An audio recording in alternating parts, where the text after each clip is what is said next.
I am faculty of Sandipani Higher Secondary School.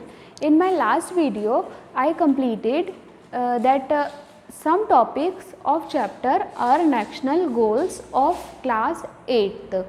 Today, we will see the topic fundamental right of the chapter national goals, our national goals in class 8th. मैंने बेटा आपको last video में class 8th का chapter start किया था. Chapter का हमारा नाम था अवर नेशनल गोल्स.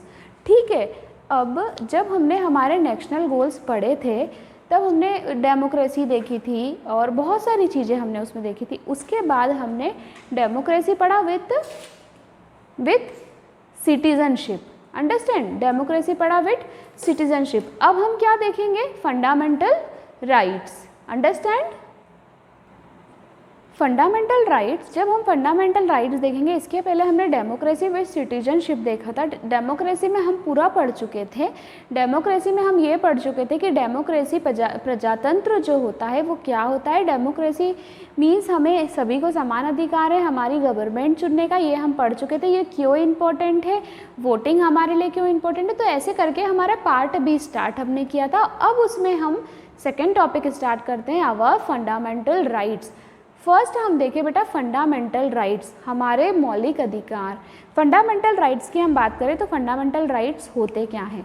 तो जो भारत का संविधान है, constitution of India ensure fundamental rights for all around the development of an individual. हर एक के इंडिविजुअल मीन्स हर एक की बात होती है. जब एक व्यक्ति की बात होती है ना, तब हम उसका मतलब होता है इंडिविजुअल. मतलब आप सभी बच्चे क्लास में बैठे हैं तो हमने एक नाम लेके पॉइंट आउट किया. For example all are sitting together, और हमने बोला स्टैंड अप. किसी भी गर्ल का नाम हमने लिया शीतल स्टैंड अप. तो उसका नाम शीतल है तो मतलब उसको समझ में आ जाए कि सिर्फ उसी को खड़े होना है. मतलब हमने सिर्फ शीतल की बात की है तो हम इंडिविजुअल की बात करते हैं. तो फंडामेंटल राइट जो होते हैं, फंडामेंटल मौलिक हमारे अधिकार क्यों बनाए गए हैं? ये कॉन्स्टिट्यूशन में इसलिए बनाए गए हैं कि इससे हर एक व्यक्ति का डेवलपमेंट होता जाए, हर एक व्यक्ति को अपने अपने अधिकार मिले. ठीक है, अब इसमें क्या होता है ना, fundamental rights different fundamental right है, ये हम डिस्कस करते हैं. डिफरेंट फंडामेंटल राइट है तो हम फर्स्ट फंडामेंटल राइट की बात करें. हमारा फर्स्ट फंडामेंटल जो राइट है वो है राइट टू इक्वलिटी. पहले मैं आपको ये बता देती हूँ कि जो हमारे फंडामेंटल राइट्स क्या क्या है, उसके बाद मैं आपको इसका ब्रीफ मीन्स एक्सपांड फॉर्म में डिस्क्रिप्शन दूंगी. ठीक है, अब जैसे हमारा फर्स्ट हो गया, फर्स्ट राइट हो गया हमारा right to equality. Right to equality, you have to listen carefully. Our first fundamental right is right to equality. Second, right to freedom. Second right क्या होता है हमारा second right क्या है हमारा fundamental right? Right to freedom. Third क्या है? Right against exploitation. Right against exploitation. Fourth है जो हमारा right to freedom of religion. Right to freedom of religion. Next है हमारा culture and educational right. Culture and educational right. और जो last है हमारा वो है राइट टू कॉन्स्टिट्यूशनल रेमेडीज. तो ये हमारे 6 राइट्स हैं. अब हम एक एक राइट के बारे में पढ़ेंगे. Understand, is there any doubt? Now अब हम बात करें, फर्स्ट राइट हमारा है right to equality. Right to equality means हमें सभी को समानता का अधिकार है. मतलब समानता का अधिकार है मतलब ये जेंडर ऑल्सो इक्वलिटी और जेंडर इक्वलिटी. ऐसा नहीं है कि यहाँ पे सिर्फ जेंडर की बात करें, सभी के लिए सभी नागरिक को समानता का अधिकार है. मैंने यहाँ पे ये पिक्चर इसलिए दी क्योंकि अभी कई बार मतलब कि पहले भी ऐसा हुआ करता था कि मेल फीमेल डिफरेंस बहुत होता था, है ना, कंपेयर किया जाता था. पहले पता है बेटा क्या होता था कि जब वर्कर होते थे, मेल और फीमेल कार्य करते थे ना साथ में, तो जब साथ में कार्य करते थे उतना ही कैपेसिटी में, मतलब उतना ही कार्य क्षमता से महिलाएं भी वर्क करती थी और उतने ही कार्य क्षमता से पुरुष भी वर्क करते थे. लेकिन क्या होता था ना कि जो उनको सैलरी, जब अमाउंट जो आप बोलते हैं ना सैलरी मिलने का टाइम आता तो वो डिफरेंट होती थी. तो उसमें क्या होता था, महिलाओं को अधिकार नहीं मिल पाता था. इसीलिए क्या हुआ कि ये अधिकार बने और इस अधिकार में एक अधिकार हमें मिला है राइट टू इक्वलिटी, कि अभी आज हम सभी को समान अधिकार है, चाहे वो किसी धर्म का हो, चाहे वह अमीर हो चाहे वह गरीब हो, उससे कोई मतलब नहीं है। भारत में जो नागरिक रह रहा है तो भारत में नागरिक को सभी को समान अधिकार है। ठीक है। Second right we will see right to freedom. Understand? Second right is right to freedom. Right to freedom मतलब हमको सभी को अपनी आज़ादी से रहने का अधिकार है। मतलब ये कहने का कि यदि पहले जो एज था, अभी तो हम बोलते हैं it is a modern age, जब हम पहले थे तो पहले क्या होता था पता है, लड़कियों को, फीमेल्स को, वुमेन को बिल्कुल पर्दा सिस्टम के अंदर रखा जाता था। उनको किसी भी तरीके से फ्रीडम नहीं दी जा सकती थी। मतलब ये फ्रीडम नहीं होता था कि वो घर से बाहर जाकर शिक्षा प्राप्त करें। लेकिन आज क्या है, नॉट ओनली फॉर एजुकेशन, सिर्फ एजुकेशन के लिए महिलाएं बाहर नहीं जा रही हैं, जॉब के लिए भी जा रही हैं। हर एक कार्य जो पुरुष कर रहे हैं, हर एक कार्य जो यहाँ पर मेन कर रहे हैं, वही कार्य वुमेन भी कर रही हैं और उतनी ही हाइट पे आज वो स्टैंड करी हुई हैं। क्यों करी हैं? आज इतनी हाइट पे हम लोग कैसे पहुँचे? हम इसलिए पहुँचे क्योंकि हमें राइट टू फ्रीडम हमारे कॉन्स्टिट्यूशन में लिखा था कि हमारा फंडामेंटल है, मौलिक अधिकार है कि हम सभी को राइट है, हम सभी को हमारी आज़ादी का अधिकार है, हम सभी फ्री हैं। यदि हम हमारे विचार, हम हमारे व्यूज़ सामने वाले के सामने रखना चाहते हैं तो हमें कोई होल्ड नहीं कर सकता, कोई बाउंड नहीं कर सकता कि नहीं आप ये नहीं बोल सकते हैं, आप ऐसा नहीं कर सकते हैं। We are free to express our views and thoughts. Understand? Now we will see next. Now our next right is right against exploitation. Right against exploitation की बात करते हैं तो हम ये बोल सकते हैं कि आप किसी को भी फोर्सफुली काम नहीं करवा सकते हैं, आप किसी का भी शोषण नहीं कर सकते हैं, है ना। जैसे कि मैंने आपको बोला, जैसे कि कोई व्यक्ति जॉब करता है या कोई व्यक्ति कहीं काम करता है तो बेटा वो व्यक्ति कंटिन्यू काम कर रहा है, ठीक है, बट कुछ प्रॉब्लम ऐसी आ गई कि he want to leave the job, उसको जॉब छोड़नी है ना। तो क्या है, मैनेजमेंट उसके ऊपर ये फोर्स नहीं डाल सकता कि आप जॉब नहीं छोड़ सकते, या फिर आप किसी तरह सामने वाले को उसको आप फोर्स नहीं कर सकते हो कि, और आप ऐसा नहीं बोल सकते हो कि नहीं यदि आप मतलब कि जॉब छोड़ दोगे तो हम आपको पैसा नहीं देंगे, ये नहीं करेंगे। मतलब राइट अगेंस्ट एक्सप्लॉयटेशन में ये है कि ना तो आप किसी से फोर्सफुली काम करवा सकते हो, ना ही आप किसी को मजबूर कर सकते हो कि आप ये काम करो या फिर आप ये काम करो, ठीक है। जैसे कि अभी हमारे यहाँ 14 साल से कम उम्र के बच्चों को या 14 साल की उम्र के बच्चों को क्या है, बाल मजदूरी कराना कानूनन जुर्म है।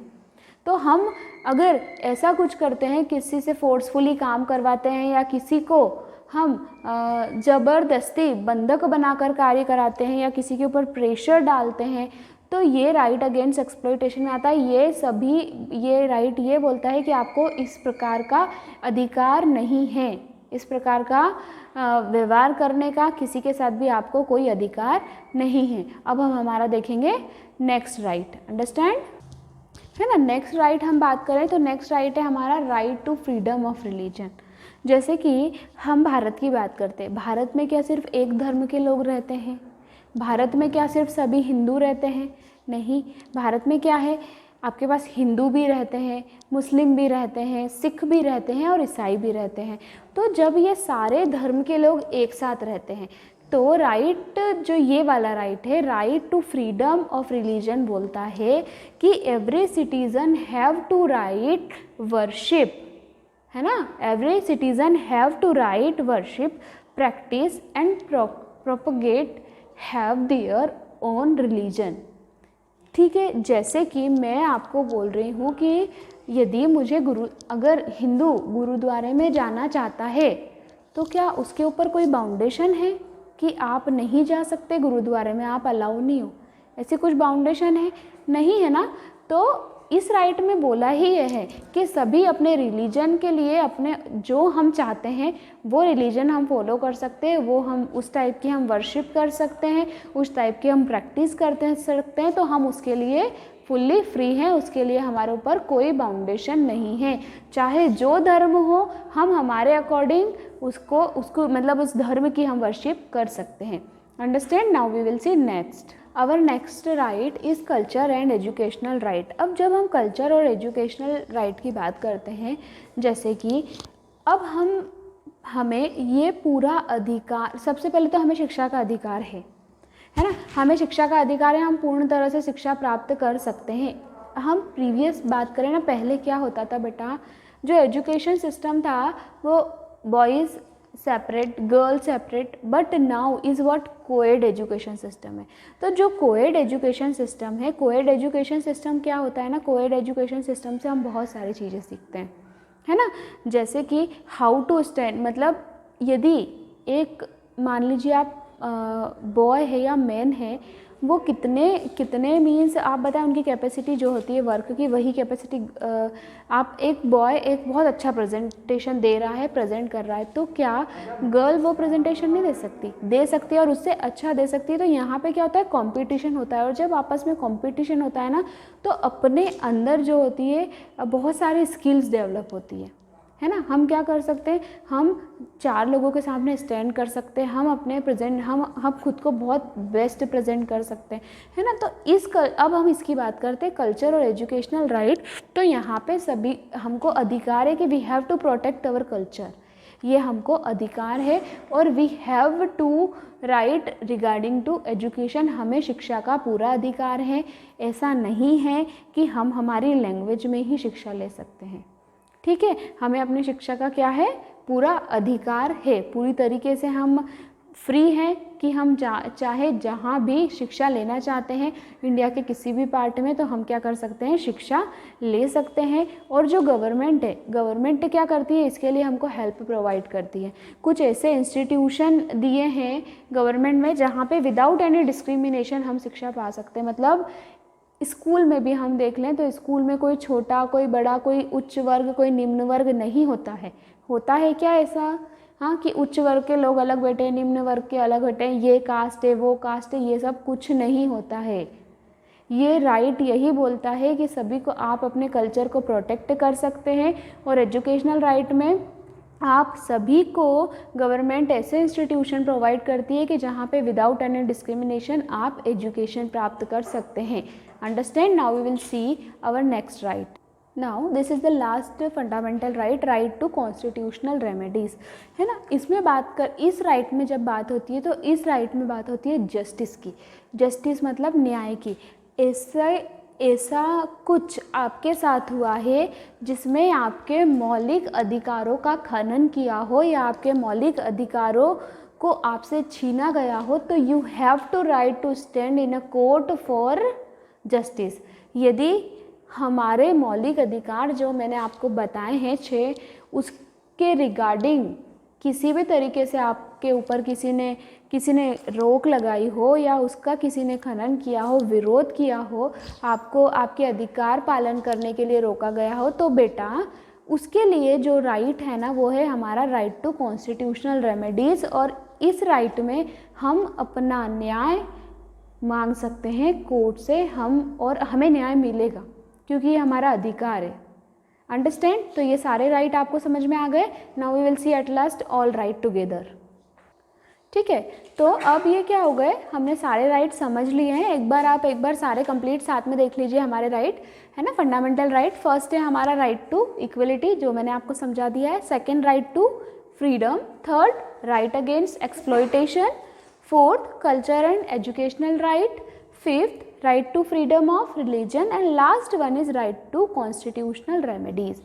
So these rights are completed, our one topic is completed.